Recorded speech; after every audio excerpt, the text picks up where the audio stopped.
Well, it's good to be back. Today's our first official practice by NCAA rules, where basically it means 20 hours a week and kind of full throttle here all the way through. We have been out with our guys practicing through the individual workouts, which allows us minimal hours with them. But the bottom line is it's very nice to be back. It's been nothing new to anybody here, but very unusual to say the least, not being able to play last year. Early on, not knowing what was going on and what was ahead of us. But then, of course, coming to realization that we were not going to play. Never in my wildest dreams or anybody's did we think that we'd have to cancel a season. We felt like we had a really, really good ball club last year with some of the better starting pitching I think we've ever had here. And we didn't get to see it come to fruition. But as everything goes, life moves on. We got to make adjustments. We're excited about this year. We're looking forward to the season, albeit we understand it's going to be a little different with all the adjustments that have to be made in terms of social distancing and whether it's dugouts or crowds or travel and all the different things that go with it. There'll be a lot of adjustments that have to be made along the way, but in sports, certainly in life too, we tell the players, but in sports, especially our sport, you're always having to make adjustments, just maybe a little bit more extreme now than years past. But we're excited about the team. We have a lot of veterans returning, especially on the hitting side. We've got a very, very good recruiting class that came in. A lot of good young players, both on the mound and position players.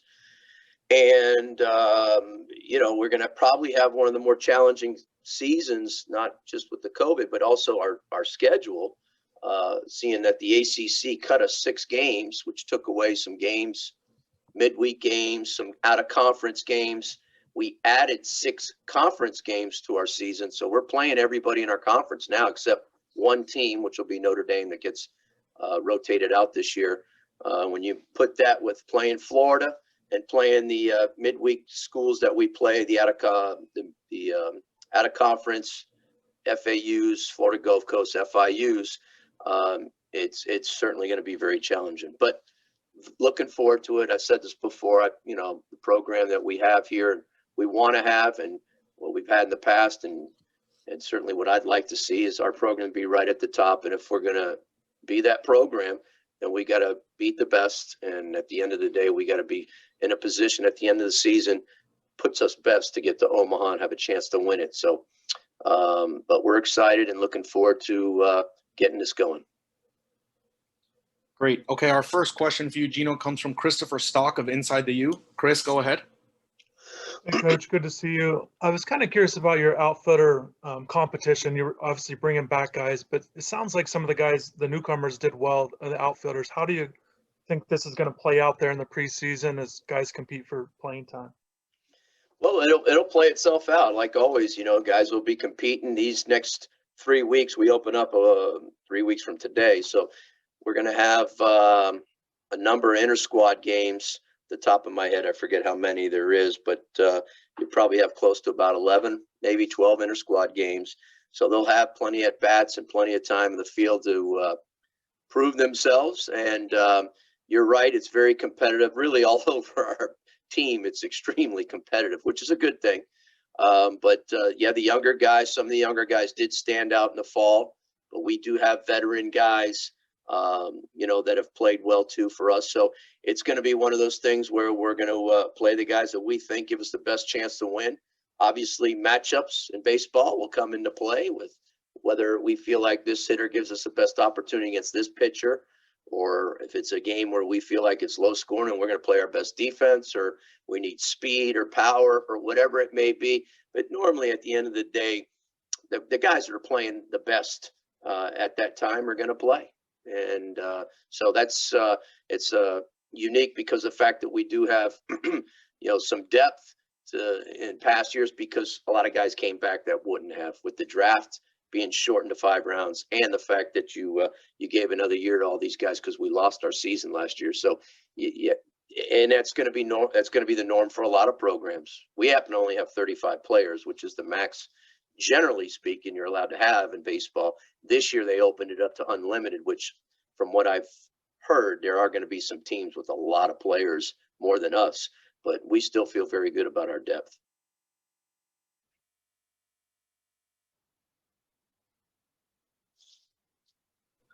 All right, next up we have Matt Shodel of Canesport. Matt, go ahead.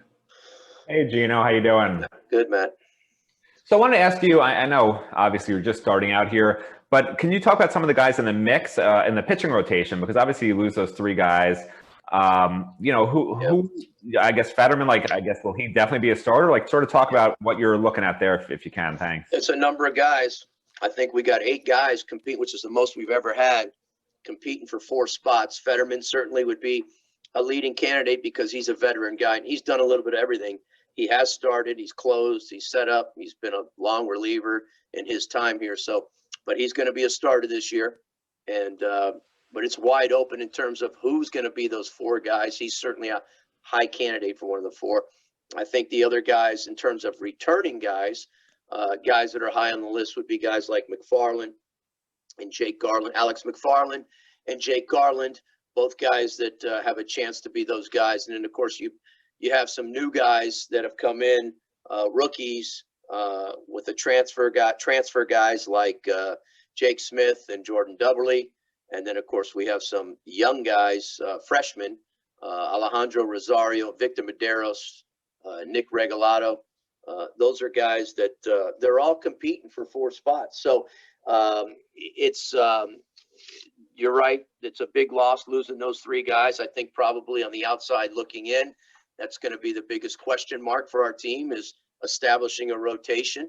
And but also the bullpen too. We got to establish that too, because there's going to be a lot of new guys kind of filling those roles as well. A couple of veteran guys are back, but it'll be a lot of new guys as well. So it's definitely wide open.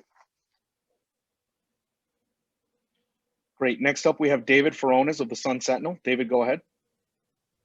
Hi, Gino. Where you are returning a lot of talent is in that lineup. Can you talk about just in a season where obviously you have to replace a lot of guys in the rotation, find some new guys there, just to have that stability in the lineup, a lot of returning players. And also if you could touch on maybe any offensive guys, any bats that have taken strides and, all this time away. Well, to answer your first question, it's going to help. I mean, obviously we see what's going on in the sports world where you have guys go down for different reasons, the COVID being a thing, and you could lose guys at any time. So having depth is going to be very, very important this year more than ever. And we feel good about the fact that we have a good mixed balance of left-handed and right-handed guys. We probably are known maybe more for some power guys. We have some power in our lineup, but we do have some young guys, new guys that are pretty athletic that can run, along with a few guys coming back that can run a little bit. So, we always kind of stress we're going to put the 9 guys out there going to give the most taxing at bats to the pitcher. They're going to be, the toughest guys to get out, bottom line. And we don't want any easy outs in our lineup. And if you can do that, you can be very successful in scoring runs at our level. So, but we do have some balance and we do have some depth. Guys that have stood out, in the fall, obviously comes to mind. The guy probably was MVP of our fall. We said it anyways, was Chad Bourne. He's a freshman out of California. He's a right-handed hitter and played center field, played it very well and swung the bat very well. So he stood out, as well as Dell's older brother, Christian Del Castillo. We call him Deli. Deli is a transfer from Seton Hall. He's a 5th-year guy. And so he's had a lot of experience, and he kind of plays that way. He's a very good college, very smart, heads-up player, just a very solid player in all facets of the game that played well this fall. And Adam Frank's another transfer that's kind of a jack of all trades. He's one of those unique guys. He throws right-handed in the infield, and when we put him in the outfield, for whatever reason, he learned playing this way. He throws left-handed. So I don't know why he can't just throw right-handed all the time, but his arm is probably a little stronger left-handed. That's probably why. And he swung the bat very well for us as a rookie in the fall. And he's kind of more of a gap guy, just hitting the ball all over the field. So those guys stood out to me as rookies, along with a few other guys. I don't want to go through all the guys. And of course, our veteran guys, Del we think Adrian Del Castillo, that is arguably one of the best hitters in the country.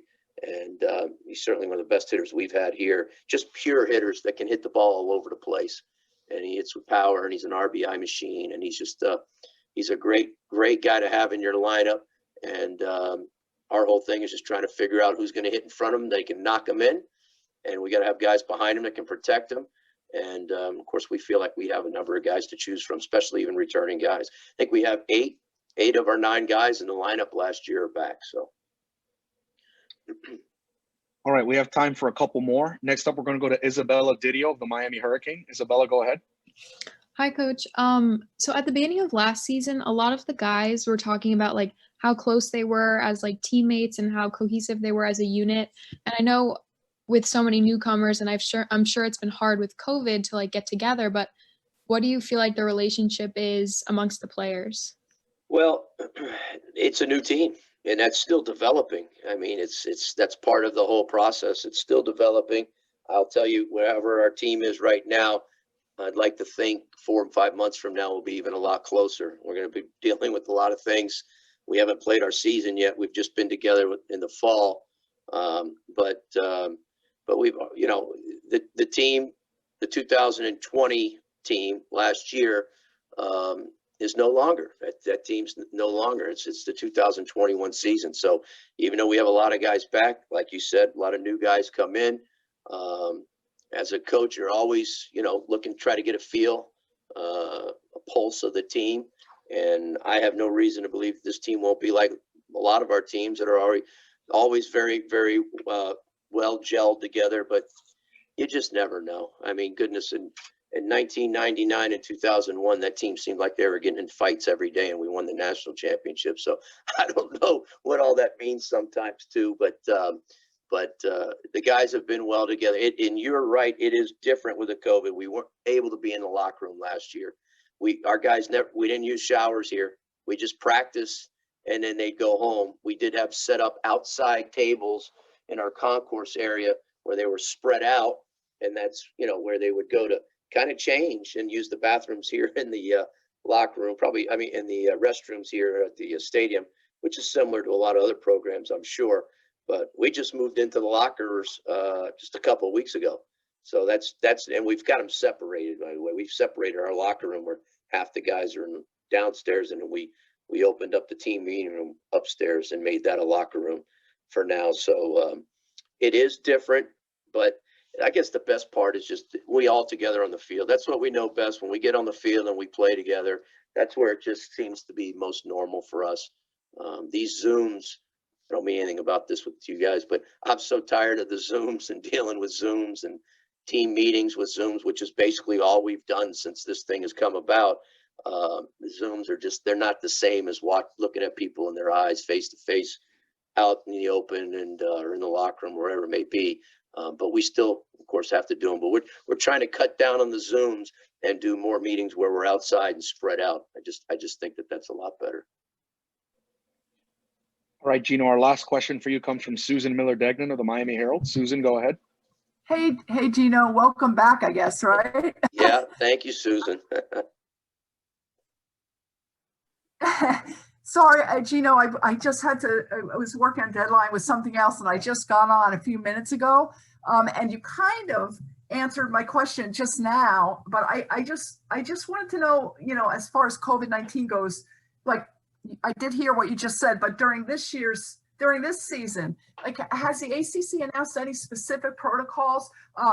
How will things be different for you guys, for UM, during practice, as far as socially distancing, wearing masks, gathering in the dugout? Like, how are you handling it? How will you handle it? Well, how we handle it remains to be seen. We're handling it as we have. We get tested. Baseball right now, the minimum is once a week. I believe you got to be tested no sooner than 3 days before a game. So you got to be within that 3 days. You can't test more than that. There are protocols that are in place, just like football and basketball have that, the schools the ACC obviously has their protocols, but outside conference teams have to adhere to what our guidelines are, which they will, or we won't be able to play them. There's going to be, obviously, just like you see in the other sports, we'll be limited in the crowds. We'll be dugouts. We'll only have no more than 20 people basically in the dugout. So some of our players are going to be sitting in the chair backs next to the dugout. Some are going to be sitting down the foul line and out of play by the bullpen. So because we can't fit everybody in the dugout and social distance properly. If you watch this practice, we all wear gaiters. When they're playing, they do not have to wear the gaiter. It can be a little dangerous hitting with a gaiter on and seeing. And so but we're so spread out in baseball that, I think that's okay. But when we're coaches in the dugout, whenever you're close and, we have to put on the masks. And of course, we have to wear them during the games anyway. So the people that are not in the games in the dugout have to wear them. So those are just some of the things. But there's a lot of things. There's a lot of guidelines that we can't leave the hotel when we get to the hotel on the road. But very similar to you've probably dealt with other sports, no different in terms of that. So it will be different. But again, the most normal thing will be when we play the game on the field. That'll be the most normal. Nothing changes really for the most part there. I guess there could be some little changes with umpires and how many umpires you have. But right now, as far as I know, that's all. The game is going to be played kind of the same. And then am I on? You were going in and out, but it's because of my internet. What did you just now talk about the crowd, like spectators at the games and stuff? Is that how they haven't finalized it yet, Susan, so I don't want to speak out of turn. I just know that it will be, I guess, similar to maybe like a 20% or 15% of what our stadium capacity is, whatever that is. It will be smaller crowds, no doubt.